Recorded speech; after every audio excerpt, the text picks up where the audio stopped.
وقل جاء الحق وزهق الباطل إن الباطل كان زهوقا। আমি আল্লাহ চ্যালেঞ্জ দিচ্ছি, এইটা কোন জায়গায় আছে বের করে দে। একটা নারী তার বিবি স্বামীর জন্য পাগল, আর স্বামীটা তার বিবির জন্য পাগল। এই যে প্রেমের বন্ধন, ভাই বোনে পাগল না, রক্ত এক বাপ এক, খুঁজে পেয়ে গেলি। মা বেটায় পাগল, তার মানে এর পেটে ওর জন্ম, খুঁজে পেয়ে গেলি। পৃথিবীর বুকে যত তুই সূত্র বের করবি, মেয়েটি আমাকে চিনত না। তার বয়স যখন 5 বছর চিনত না, 6 বছরও জানি না, 7 বছরও পরিচয় নাই, 8 বছরও তাকে দেখিনি, 9 বছরেও সে আমার সঙ্গে কথা বলেনি, 10 বছরেও তার সঙ্গে খাওয়া দাওয়া হয়নি। মেয়েটির সাথে আমার পরিচয় নাই। যখন বছর তার 11 বয়স, 12 বছর বয়স হলো, তখন তার নামও জানি না, বা 13 বছরে তার মা বাপের নাম জানি না। 14 বছর বয়স হয়েছে, মেয়েটিকে চোখেও দেখিনি। 15 বছর বয়স হলো, ওই মেয়েটি যে কে তাও বুঝিনি। 16 বছর বয়স হলো, তখন মেয়েটার খবর নাই। 17 বছর বয়স হলো, একদিন এসে বিয়ে করে নেওয়া হলো। দ্বিতীয় দিন সে আমাকে চিনলো, তাকে আমি চিনলাম। সে আমাকে দেখলো, তাকে আমি দেখলাম। তার সাথে আমার পর্দার জগৎ উঠে গেল। দুইজনের সঙ্গে পরিচয় ঘটলো, আর এমন পরিচয় ঘটলো, এ ওর জন্য পাগল, ও ওর জন্য পাগল। ওর মাথা ধরলে এর মাথা ধরে, আর এর মাথা ধরলে ও না খেয়ে মরে। স্বামীর মাথা ধরেছে, স্ত্রী খেতে পারে না। স্ত্রীর পেটে ব্যথা হয়েছে, স্বামীর মনে শান্তি নাই। এত পাগল হয়ে যায়, একজন আর একজনের জন্য ঝাঁপ দিয়ে দেয়। প্রেমে মহব্বত আমার আল্লাহ বলছেন, আমার আল্লাহ বলছেন, ইন্না ফি যালিকা লায়াতিল লিকাউমি ইয়াতাফাক্কারুন। হে ফিকির করনে वाला, হে গবেষক করনে वाला, দিল্লির গবেষণাগারে যে আছো, আমেরিকার গবেষণাগারে যে আছো, নাসার গবেষণাগারে যে আছো, তোমরা পৃথিবীর সব জায়গায় চ্যানেল চালিয়ে দিয়েছো, তোমাদের গবেষণা চাঁদে উঠে চলে গেছে। কিন্তু একবার ঘুরে বের করে দাও, এটা কোন টাওয়ার আছে, এর সঙ্গে ওর কোন চিপস আছে, কত নম্বরের সেটিং আছে। এরা দুইজনের জন্য পাগল। এটা আমি আল্লাহ বানিয়েছি, পৃথিবীর কেউ এটা বানায়নি। একজন আর একজনের জন্য মরিয়া হয়ে জান দিয়ে দেবে। তার কারণ নারী স্বামী স্ত্রী এমন একটি সম্পর্ক, যা জান্নাত থেকে তৈরি হয়েছে, যেটাকে জান্নাতের নিয়ামত বলা হয়েছে। হযরতে আদমকে জান্নাতের মতো জায়গা ভালো লাগেনি। জান্নাতে মনের ফুর্তি ছিল না, জান্নাতে শান্তি ছিল না, জান্নাতে মৌন অবস্থায় ঘুরেছে, স্বতঃস্ফূর্ততা পাওয়া যায়নি যতক্ষণ না সে হাওয়াকে পেয়েছে। তো আমার আল্লাহ বলছেন, তোর আমি নাফস থেকে, আত্মা থেকে, মিন আনফুসিকুম, তোর বিবিকে আমি বানালাম। নাফস শব্দটা কেন তুললেন, আত্মা শব্দটা কেন তুললেন? আত্মার সাথে কি সম্পৃক্ত রয়েছে? দেহ তৈরি হয় মা বাপের সম্পর্ক থেকে, দেহ তৈরি হয় শুক্রাণু ডিম্বাণু থেকে, দেহ তৈরি হয় মাটি থেকে, দেহ তৈরি হয় খাবারের ফল ফ্রুট থেকে, দেহ তৈরি হয় রক্ত থেকে বীর্য, বীর্য থেকে আবার গোস্ত রক্তপিণ্ড, সেখান থেকে মাংস, মাংস থেকে হাড্ডি, তারপরে তার ভিতরে আত্মা। আর আত্মা আসে আলামে আরওয়া থেকে। তার মানে প্রত্যেকটি শুধু আদমের বিবি হাওয়া জান্নাতের সঙ্গিনী নয়। পৃথিবীর বুকে যত পুরুষ আছে সকলের বিবি জান্নাতের সঙ্গিনী, কারণ ওখানে শুধুমাত্র ছিল আত্মা। যখন আত্মা জান্নাতে ছিল, তখনই সে তার বিবিকে সম্পৃক্ত পেয়েছে।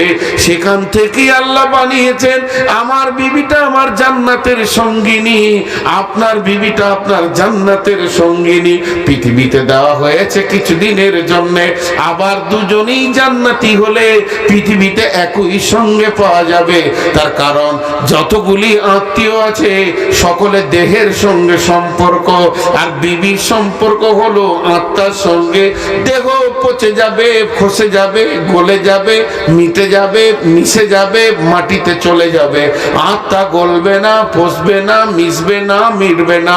আত্মা যেমন আল্লাহর কাছে গিয়ে জান্নাতুল ফেরদাউসে জমা দেবে নিজেকে, তেমনি দেহ গিয়ে ওই জায়গায় জমা হবে না, তেমনি বিবি গিয়ে স্বামীকে জান্নাতে পেয়ে যাবে। তাই আমার আল্লাহ বলছেন, রে পৃথিবীর বৈজ্ঞানিকের দল, তোরা দুইটি জিনিস খুঁজে খালি বার করে দে, এরা দুজনে একে ওপরে কেন পাগল, আর একটা খুঁজে বার করে দে, এরা কেন নিজেকে একে ওপরের কাছে লজ্জা মনে করে না।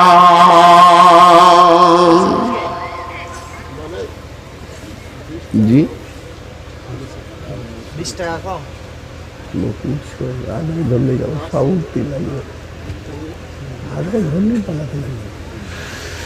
দেখেন, এখানে আর একটা মজার কথা তুলে ধরি। এই আরেকটার ভিতরে কিছু গবেষণা কথা আছে। আজকে ইন্ডিয়াতে আমার প্রথম জলসা আর কি, গত পরশু দিন ছিলাম ঢাকাতে, কালকে দিনটা খালি বাকি ছিল। তো বাংলাদেশে এখন ইন্ডিয়ার কিছু লোক, কিছু কমিটি বাংলাদেশের বক্তা নিয়ে খেপে গেছে, কিন্তু বাংলাদেশের বক্তারা এডিটার বক্তা, এটা কেউ জানে না। আমি গোটা দেশটা ঘেটে দিয়ে এসেছি। এবছর 68টা জালসা করে আসলাম, 68টা টোটাল। ছোট দেশে 68টা জালসা করেছি মানে কি, কোনো জায়গা বাকি আছে? গোটা ঢাকা তোলপাড় হয়ে গেছে। টিভি চ্যানেলে রাত 9টার পর পাবেন, দেখবেন। তো এডিটার ওরা, আর এডিটাররা বড় ধোঁকা হয়, এগুলা একটু বলে রাখলাম সাবধানতার জন্যে। তো আমি যে কথাটা বলছি, ওখানে এক জায়গায় বলতে গিয়ে বললাম যে আমি চ্যালেঞ্জ দিচ্ছি, আল্লাহ দিয়েছেন যে এই সূত্রটা বের করো। কোনোদিন কেউ বের করে দিতে পারেনি, আর কিয়ামত পর্যন্ত পারবে না। কিন্তু এরা নিজের ভূমিকাই থাকে না, খালি সরে যায় আল্লাহর হস্তে। এই জায়গাটা আল্লাহ তাবারক ওয়া তাআলা কি বলছেন দেখেন, লিতাসকুনু ইলাইহা ওয়া জাআলা বাইনাকুম মাওয়াদ্দাতা ওয়া রাহমা। দেখেন কত সুন্দর কথা, লিতাসকুনু ইলাইহা। ওরা ওদের দুইজনের কাছে একটা শান্তির জায়গা আছে। জান্নাতে যেমন শান্তি আছে, অশান্তি নেই, একটা জায়গা আছে খুব শান্তি। দুইজন দুইজনের কাছ থেকে অগাধ শান্তি পায়, যে শান্তিটা কোনোদিন তারা জবান দিয়ে, মুখ দিয়ে বলতে পারবে না। এখানে ছোট্ট করে একটা উদাহরণ দিই। আমার কাছে একটা 2000 টাকার নোট আছে, কয়েকটা 500 টাকার নোট আছে, আমার কাছে আছে 100 টাকার নোট। ওই নোটগুলোকে আমি গুনছি, খাস করে গুনছি, থাকে পকেটে ভরলাম 100টি, 500টি ভরলাম, 1000টি এখানে ভরলাম, 20 টাকাটি বের করে গুনছি। তো আমার এই টাকা দেখে আপনার আবার হাতে সুসুরি উঠে গেছে, খালি হাতে এমনি করছেন, খুচুর করছেন যে মুলবির অত টাকা তো আমার কাছে নেই রে, তা আমি খুচুর করছি। তা আল্লাহ বলছে, তুই মানে খুচুর করছিস কেন? তোর কিসের কুটকুটি উঠলো? হ্যাঁ, ওর টাকা আছে, ও লাড়ছে, তোর টাকা নেই, তুই কেন খুচখুচ করবি?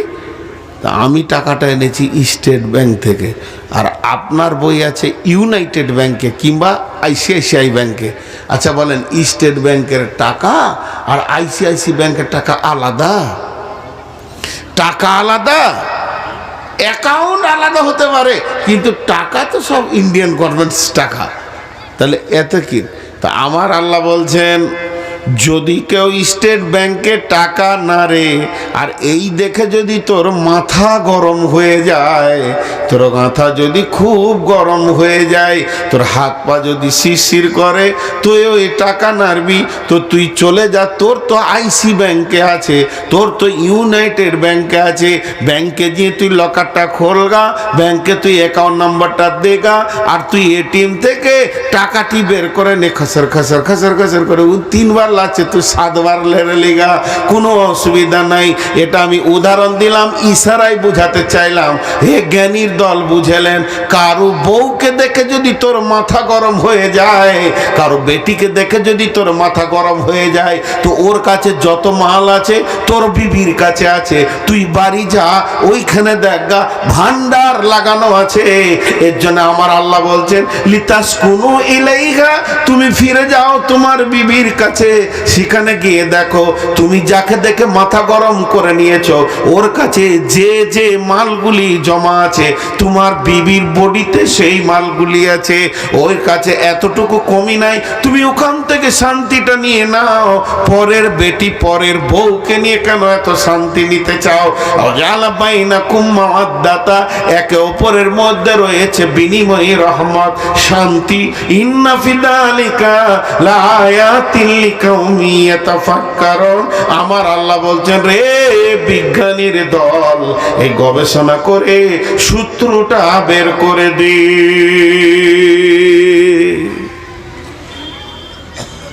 আমি আমার জীবনে জলসা শুনিনি, গোটা জীবনে জলসা করছি যেদিন থেকে, তার একদিন আগে যত পৃথিবীতে জলসা হয়েছে, আমার জীবনে 2 দিন জলসা শুনেছি মাত্র। আর গোলাম মর্তুজার 2টাই জীবনে শুনিনি। ইসলামপুর মাদ্রাসায় পড়েছি, যদিন জলসা হতো খালি চানা খেয়ে বেড়াইতাম আর ঘুরে বেড়াতাম। চুরি করে এসেছিলাম সাবাজপুর জলসা দেখতে, তাই মূল বিষয় চলেছে, পালিয়ে গিয়েছে ভয়ে। এগুলো ছোটকালে হয়েছে। কিন্তু এই কথাগুলো কেন বলছি? যে ধৈর্য ধরে আপনারা শুনছেন, এর ভিতরে অনেক লাভবান হচ্ছেন। আমার আল্লাহ বলছেন যে দেখো, আমি তোমাদের 2 জনের ভিতরে যে একটা শান্তির রহমত দিয়ে দিয়েছি, এই ভান্ডারটা শত্রু কেউ বার করতে পারে না। কিন্তু একবার আমি ছোটতে এক মুরব্বির জালসা শুনছিলাম, তো উনি কি বলছে জানেন? উনি বলছেন যে একটা গাছকে কুড়েল করে কাটছে একজনা, খাটাস খাটাস করে, আর যখনই কুড়েল মারছে তখন গাছ বলছে, তোর কি করলাম হে যে আমাকে কাটছিস? তুই লোহাটাকে বলছে, তোর কি করলাম, তুই আমাকে কাটবি কেন? তোর ছেলে মেরেছি না গরু চুরি করেছি? তখন কুড়াল গাছটাকে বলছে, তোকে আমি কেটেছি, তোরই জাত আমার পাছাতে ঠেলছে, ওই জন্য কাটছি। তার মানে বাঁটটাও তো কাট, আমি কাটিনি। হুঁশ করে দেখ, তোরই জাত, ওর যে কত তোর উপরে হিংসা আছে, আমাকে খালি বলছে মারাকা মারাকা, মার শালাকা কাট। তা আমার কি দোষ দিছিস? তো পৃথিবীতে নারী নামে একটা জাত আছে, এদের শত্রু নারী। যত মেয়েদেরকে র্যাগিং করা হচ্ছে, যত মেয়েদেরকে জ্বলানো হচ্ছে, পুরুষরা মেয়েদেরকে জ্বলায় না, মেয়েরাই মেয়েদেরকে জ্বলায়। কথা ঠিক না ভুল বলেন? মেয়েরা মেয়েদেরকে জ্বলায়। আপনার বউটাকে আপনার মা আর আপনার বহিনে ওর কলজেকে ছিঁড়ে খেয়েছে, কিন্তু আপনার ভাইও যায় না, বাপও যায় না কাটতে। এই 2 জনে তোকে গিদনি শিকুনির মতো টেনে টেনে ওর হাঁজড়ে খেয়ে নিছে। তো পৃথিবীতে মা নামে একটা আত্মীয় আছে, মায়ের ঋণ কেউ শোধ করতে পারেনি, আর কিয়ামত পর্যন্ত পারবে না। মায়ের পায়ের তলে জান্নাত, মাকে কষ্ট দিলে জাহান্নাম। মায়ের জালসা শেষ হয়ে গেল, মায়ের জালসা শেষ করে দিলাম এক্ষুনি। আর মায়ের জালসা এর থেকে বেশি কিছু নেই। কোরআন হাদিসে যা এসেছে তার টোটাল সারাংশ। আজ পর্যন্ত মায়ের হক কেউ আদায় করতে পারেনি, কিয়ামত পর্যন্ত পারবে না। মায়ের পায়ের তলে জান্নাত, মাকে কষ্ট দিলে জাহান্নাম। জালসা শেষ মায়ের। কিন্তু কিছু মাছ এরা যে কত খবিশ হয়েছে, ইবলিস পর্যন্ত ভয় খায় রাখে। কেন জানেন? সমস্যার কথা বলছি আমি, কথার কথা বুঝাবার জন্য বলছি। আমার মা বুড়ি বেঁচে আছে এখন। তো আমার বোনকে নিয়ে যদি আমার দুলাভাই ফ্যাক ফ্যাক করে হাসে, তো আর কলজেটা ভরে যায়। আর আমি যদি বউটাকে নিয়ে খানিক হাসি, তো আর কলজেটা জ্বলে যায়। কেন তোর জ্বলবে? তোর কেন জ্বলবে? আমার বোনাইটার যত শান্তি আমার বোনের কাছে যেমন আছে, তো আমার শান্তিটা তো আমার বউয়ের কাছে আছে। নিজের বেটিটা দেখতে পারে ওরা খুব, কিন্তু পরের বেটির পরে ইনসাফ করে না। আল্লাহ তাবারাক ওয়া তাআলা বলছেন, তোমার বাম পাঁজরের হাড় থেকে তোমার বিবিকে আমি জান্নাতি বানিয়ে নিয়েছি আলামে আরওয়া জগতে। পৃথিবীতে যখন তুমি ওকে কোলে পাবে তো দেখবে কত শান্তি লাগবে। আমার এই জায়গায় একটা ক্ষত আছে, যখনই ওই জায়গাটা লেভেল এসে যাবে আমাকে যেমন শান্তি লাগবে। আমার ভিতরে যখন যৌন তরঙ্গ, একটা যৌনের তরঙ্গ আছে, নবীজি বলছেন শাবাবাকা কাবলা হারামিকা, যখন যৌবন এসে যাবে বার্ধক্যের আগে যৌবনকে গুরুত্ব দাও।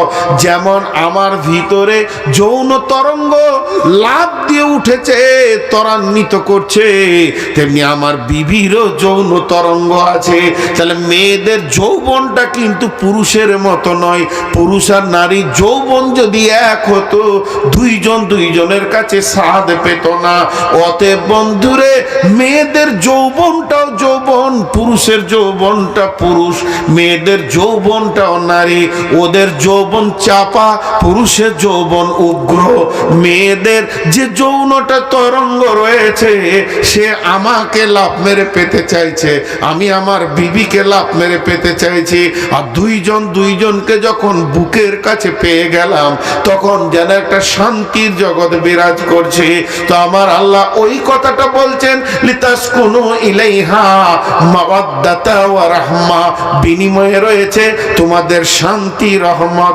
এখন আমার হাড়, ফাটা হাড় গোটা হয়েছে। ফাটা হাড় যেমন কটকট কটকট, শীতে কটকট কটকট করছে, হাড় ফেটে গেছে। যেদিন ওষুধ দিয়ে ওটা গোটা হয়ে যাবে, কটকটানি ঠান্ডা হয়ে যাবে। তো আমার যৌবন আমার ভিতরকে কটকটিয়ে জ্বালিয়ে দিছে। আর বিবি যখনই এসে যাবে, ওষুধ এসে গেছে, আমার সব ঠান্ডা হয়ে গেছে, ওকে নিয়ে আমি শান্তি পাবো। তবে বাম পাঁজর থেকে কেন নেওয়া হলো? বাম পাঁজর এই জন্য নেওয়া হলো, যেটা হৃৎপিণ্ড, যেটা দিল, যেটা ধারকান, ওটা বাম পাশেই আছে। তোমার বিবির ধারকান, তুমি যখন ওকে বাম দিকে লাগাবে, দেখবে তোমার বিবির বাম বুকটা তোমার বুকে লেগে গেছে, তখন দুইজনের ধারকান মিলে যাবে। অথচ মুআনাকার ব্যাপারে ডান দিকটা ব্যবহার করতে বলা হয়েছে। সালাম দাও, ডান হাত আগে ব্যবহার করো, ডান হাতে জড়িয়ে বন্ধুকে মুআনাকা করো। আর বিবির ব্যাপারে তাকে বাম ধারে জড়িয়ে নাও, আল্লাহ তাকে বাম দিক থেকে তুলেছে।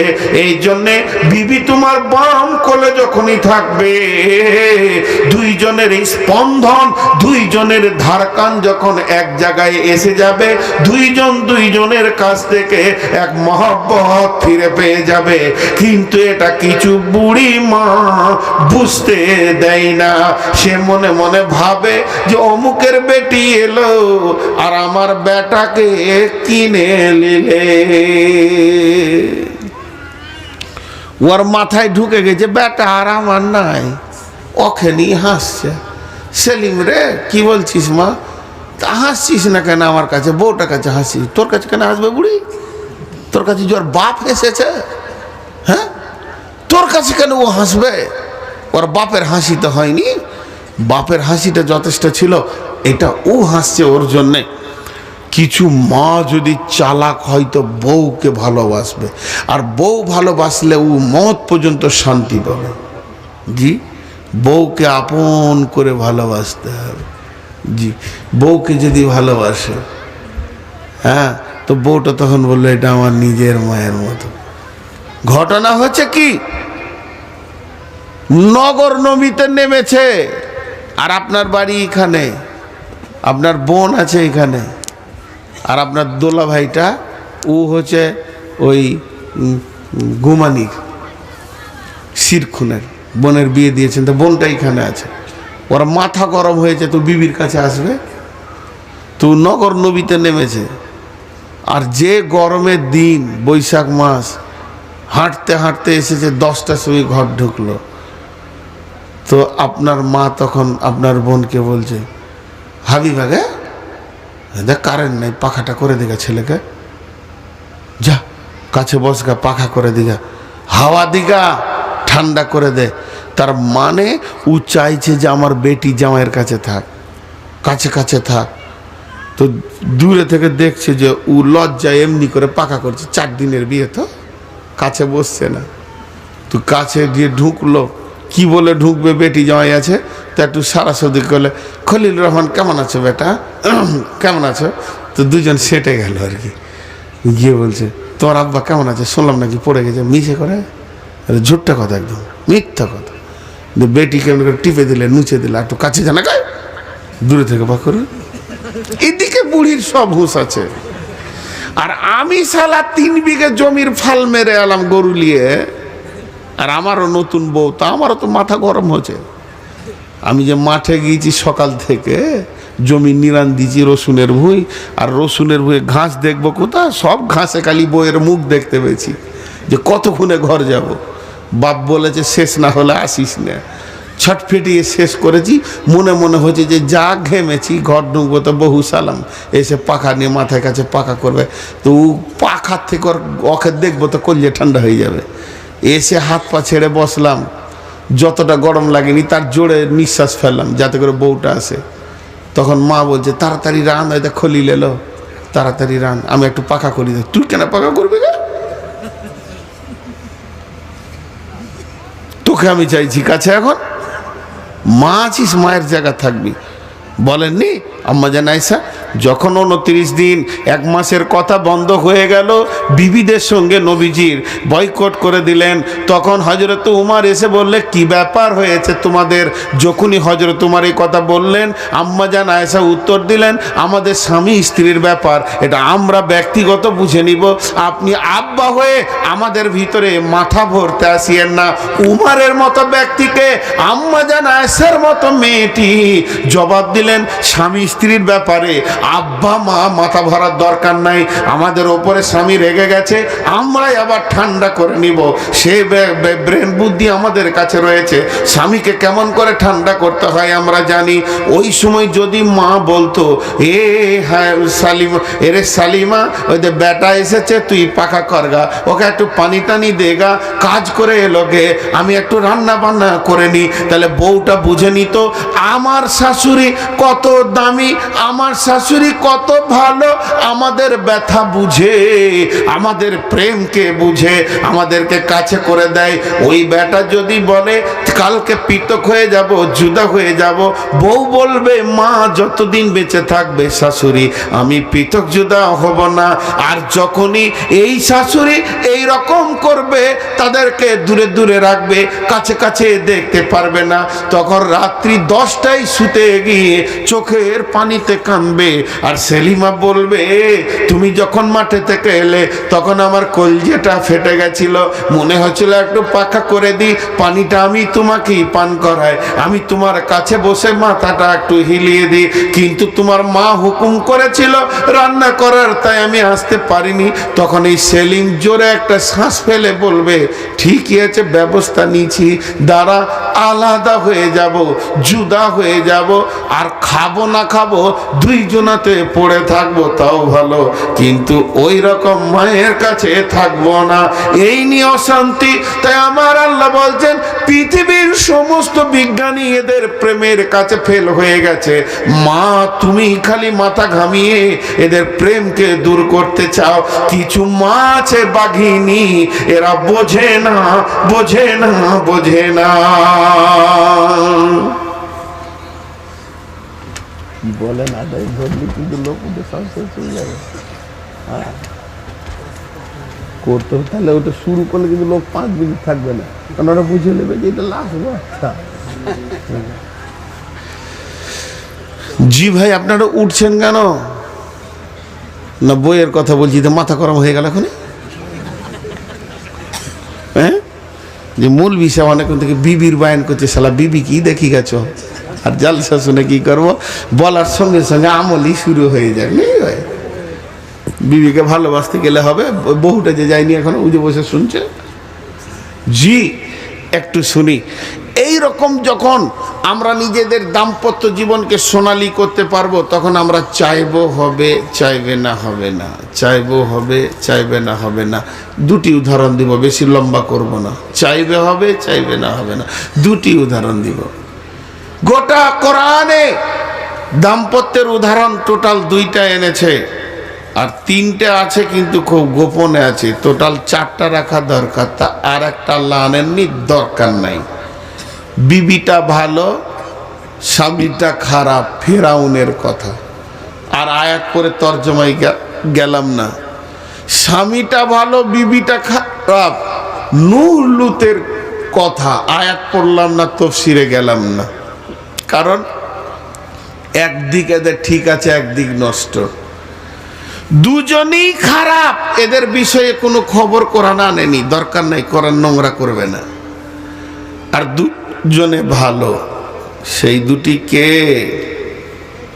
আল্লাহ বলছেন ফীহি আয়াতুম মাকামু ইব্রাহিমা ওমান দাখালা আলাইহি কানা আমিনান। আল্লাহ তাবারাক ওয়া তাআলা বলছেন, আয় সোনালী মেয়ে, সোনালী পুরুষ দেখবি, তা আয় যারা সোনার মতো জীবন কাটিয়েছে।